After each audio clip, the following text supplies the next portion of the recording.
ليه يا دنيا الناس بتقسى كل يوم على بعضها؟ ليه يا دنيا الناس بتنسى يوم رجوع عن ربها؟ ليه يضيع بينا الأمان والآمين نفتكره خان؟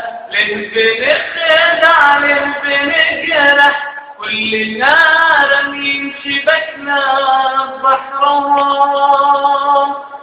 ليه يا ناس على بعضهن والمحبة بقت رخيصة والأخوة اللي ما بينا جوا سجن بقت حبيسة؟ دنيا لون الغدر فيها والظلام والخوف مليها، النعيم لو فيها دايم بالخداع مدت ايديها.